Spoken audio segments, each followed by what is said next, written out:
آج کی آیت: خداوند کا خوف حکمت کا شروع ہے اور اس قدوس کی پہچان فہم ہے۔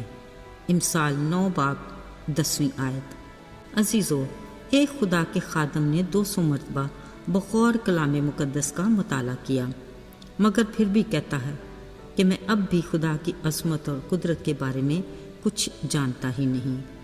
ابھی تخلیق کائنات کے ابتدائی مراحل تھے۔ خالق خدا کے آسمان کے نیچے کے پانی کو ایک جگہ جمع ہونے کا حکم دیا اور اس کی حد مقرر کر دی اور اسے سمندر کہا۔ پھر اسی سمندر کے پانی کو حکم دیا کہ اپنے اندر اپنی جنس کے موافق بکثرت پانی کے جاندار پیدا کرو، اور ایسا ہی ہوا۔ گویا سمندر کے اندر ایک جہان بسا ہوا ہے۔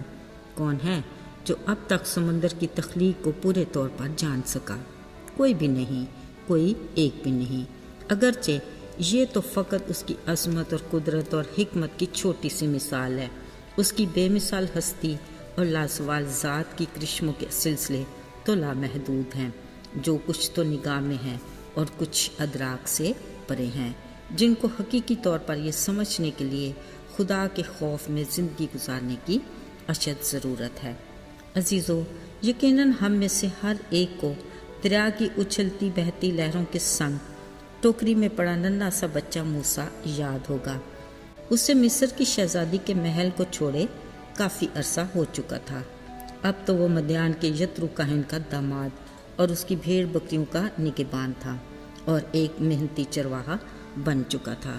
یاد رہے، چرواہا غیر معمولی شخصیت کا مالک ہوتا ہے، جس میں محنت کشی، صابر، بہادر، ذمہ دار، خطروں سے باخبر، موسموں کا مقابلہ اور برداشت کرنے کی تمام خصوصیات پائی جاتی ہیں۔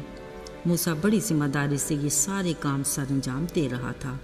آج بھی حسب معمول اپنی بھیڑوں کو چراتا بیابان کی پرلی طرف خدا کے پہاڑ حورب کی طرف لے گیا۔ وہاں اچانک ہی اس نے ایک عجیب منظر دیکھا کہ ایک جھاڑی میں آگ لگی ہے، پر وہ بھسم نہیں ہو رہی۔ اصل میں یہ خدا کا فرشتہ تھا جو جھاڑی میں سے اس پر ظاہر ہو رہا تھا۔ حیران، پریشان، خوفزدہ موسیٰ نے سوچا، میں ذرا کترا کر اس عجیب منظر کو دیکھوں تو صحیح کہ یہ جھاڑی جل کیوں نہیں رہی۔ جب وہ اس کے قریب گیا تو خدا نے جھاڑی میں سے اسے پکارا، اے موسیٰ، اے موسیٰ۔ اس نے کہا، میں حاضر ہوں۔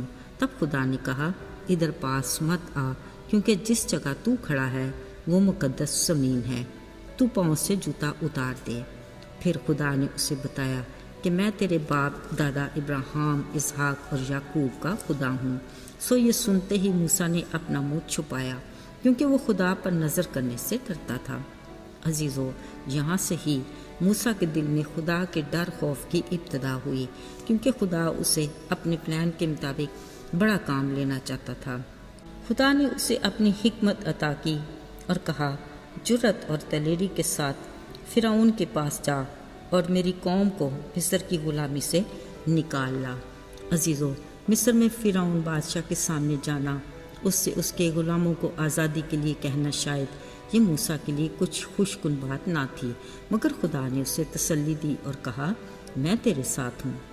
عزیزو، کلام مقدس کے مطابق آخرکار ایک طویل جدوجہد اور خدا کے عجیب قدرت کے کرشموں اور قوی بازو کی بدولت بنی اسرائیل مصر کی غلامی سے آزاد ہوئے۔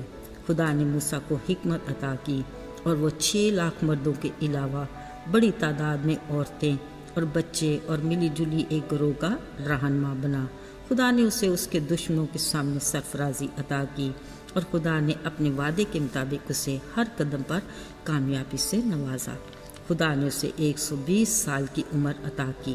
کلام مقدس میں لکھا ہے کہ نہ تو اس کی آنکھیں چندلائیں اور نہ ہی اس کی طبعی قوت کم ہوئی۔ ان ساری برکات کی بنیادی وجہ خدا کا خوف تھا، جس میں وہ اپنی زندگی گزار رہا تھا۔ عزیزو، یاد رہے، خداوند کا خوف حکمت کا شروع ہے۔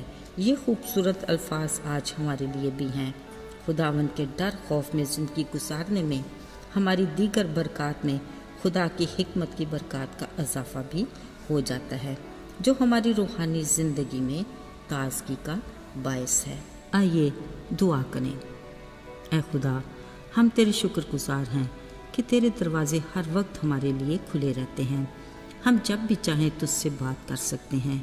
تو زندہ خدا ہے جو ہماری سنتا ہے اور با اختیار ہے کہ جو کچھ ہم تجھ سے مانگتے ہیں وہ ہمیں عطا کرتا ہے، اس لیے کہ تو ہمارا خیال رکھتا اور فکر کرتا ہے۔ ہماری دلی شکر گزاری کو قبول کر۔ یسوع کے نام میں مانگتے ہیں، آمین۔